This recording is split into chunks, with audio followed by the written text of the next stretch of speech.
At least 20 African heads of state and government have confirmed attendance at Tuesday's swearing-in ceremony of Kenya's President-elect William Ruto and his Deputy-elect Rigathi Gachagua.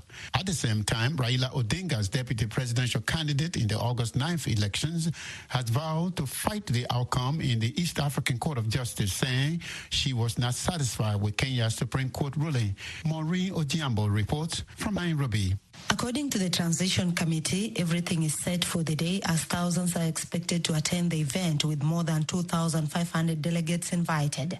Kenya's Interior Principal Secretary Karanja Kibicho said that tomorrow visitors are expected to be seated by 7 a.m. Kenyan time. Kibicho says security is beefed up to ensure the safety of the people attending the ceremony. The preparations in as far as the infrastructure is concerned is well on time. Our VIPs have been gracious enough to agree that early morning we do common pooling, and therefore we shall be announcing designated areas where these VIPs will be picked so that we use pooling services to make the traffic a little lighter. The U.S. President Joe Biden has named 5 delegates who will be attending Ruto swearing in.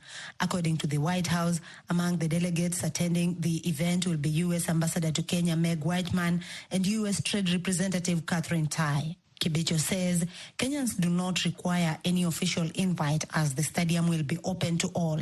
Following the Kenyan law, the president must be sworn in not later than 2 p.m. local time. And we have confirmations from presidents and heads of states across Africa. That's totaling to 20 in number. We expect Kenyans, the 60,000 of them, to start flowing in as early. We open this stadium at around 4 a.m. so that by 7 a.m. all are seated. Despite the Supreme Court ruling that William Ruto's win was legitimate, Azimio la Umoja One Kenya Coalition Deputy Presidential Candidate Martha Karua has vowed to head to the East African Court of Justice so she can challenge the Kenyan court's decision. I am actually considering whether to travel on a hot air balloon to the East African Court just to discuss that judgment. Now it's me as a Kenyan because also I'm entitled as an individual. So it's something I'm quite considering. But for now, because I have time, I'll take a break. Media houses will not be allowed to broadcast the event independently, but will instead have a feed from a private contractor, a move that has elicited mixed reactions among journalists and private media owners. Reporting for VOA's Daybreak Africa, I am Maureen Ojiambo in Nairobi, Kenya.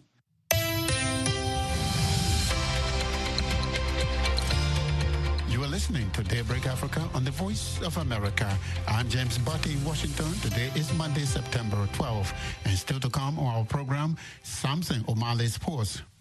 In Chad, the leader of the opposition Transformers Party says his party has always been interested in dialogue, but under 2 conditions. Success Masra says one of those conditions is that the military government led by Mahamat Déby should fulfill its promise to Chadians that its members will not run for any political office.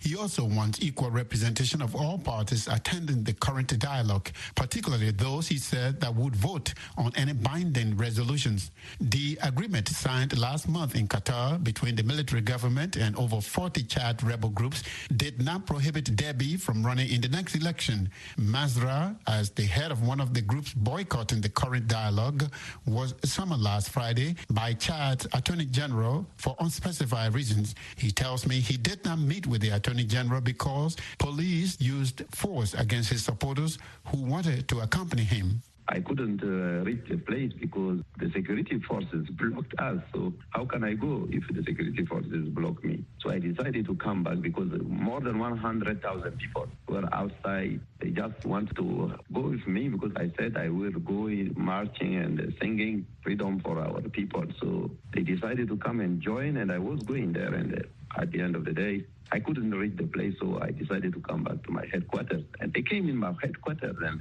this is a continuation of, it started on 1st of September. And after they sent me this sermon, and I was going there, and, they came and do the same thing. So the objective is really to destroy what we represent. The fact that they see that the dialogue we launched is more popular compared to what they were doing. Talking about dialogue, we understand that you and your group have been boycotting the ongoing national dialogue. Why are you boycotting? We want to be part of the national dialogue. You remember in 2018 and in 2020, we were the ones who said we need a new dialogue because there was a lack of sincerity in those dialogues. And they refused. So we are ready for the dialogue. But we have two conditions. And those conditions are not new conditions. We are just asking the junta to fulfill its commitment. They committed that they are not going to run for office. They can't be ruling the country while being also candidates for the coming election. So we are asking them to commit and to say it clearly. So this is the number one.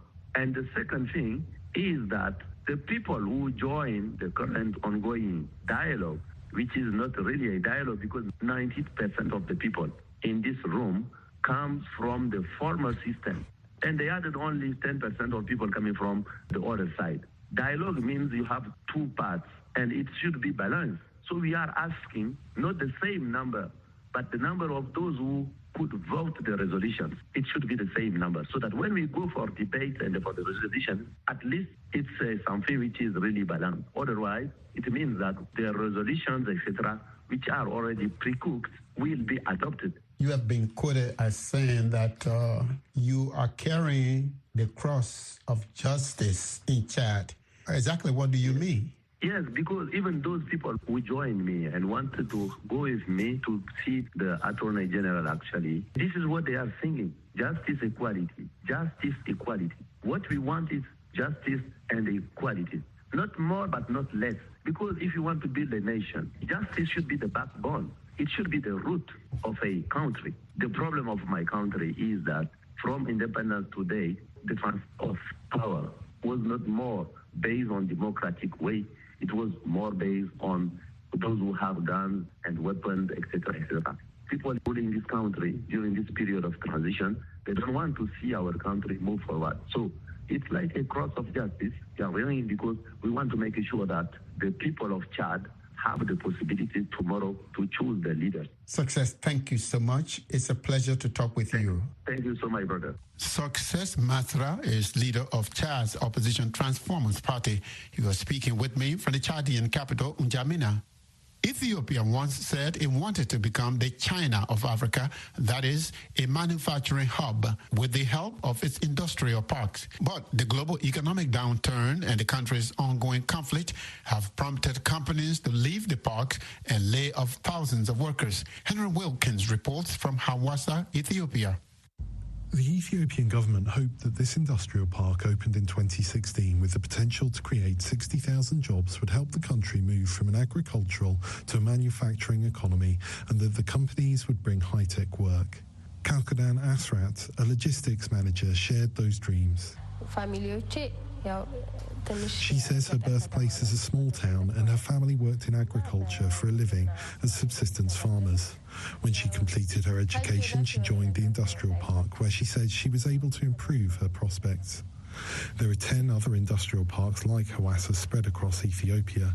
The government has said it hoped to make Ethiopia a lower middle-income country by 2025, with manufacturing playing a big part. That is now looking less likely because of the COVID-19 pandemic, inflation, a lack of foreign currency in the country, and conflict and human rights abuses. Patrick Heinisch is an emerging markets economist.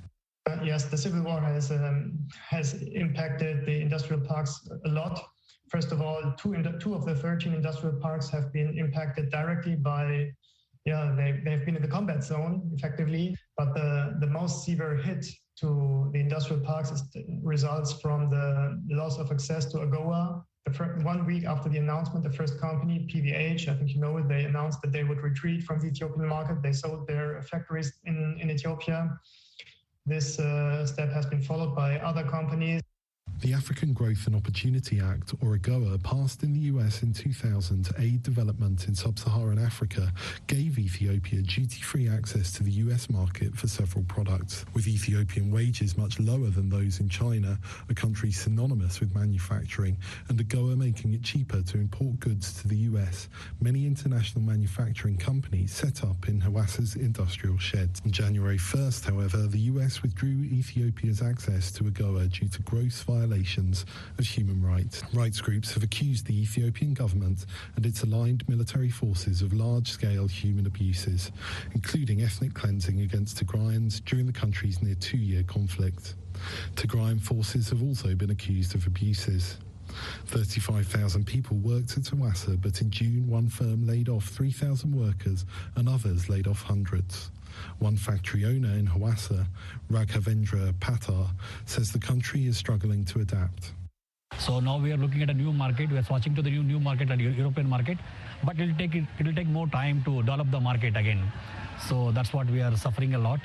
The country is suffering for the foreign currency. There is no foreign currency availability in the country today. They also need a support from other countries, like big country like America. The Deputy General Manager of the park, Balante Tebeku, said the withdrawal of AGOA was causing more problems than the pandemic or inflation. So there are some, as I told you, reductions on, orders because they have been, enjoying free custom duty-free, privileges in the American markets, since most of the commodities are being exported to the U.S., right? In another bad sign for the country's economy, fighting between government and Tigrayan rebel forces broke out again in late August after a 5-month ceasefire. Henry Wilkins for VOA News, Hawassa, Ethiopia.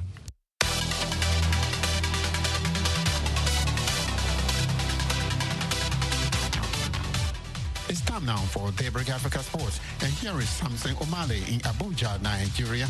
A very good Monday morning to you, Samson. Good Monday morning to you too, James. We begin the sports with the CAF Super Cup. Renaissance Sportive Du Bakani won the Africa Super Cup for the first time after beating fellow Moroccan side Wydad Casablanca 2-0 in Rabat on Saturday. RS Bakani, winners of the 2020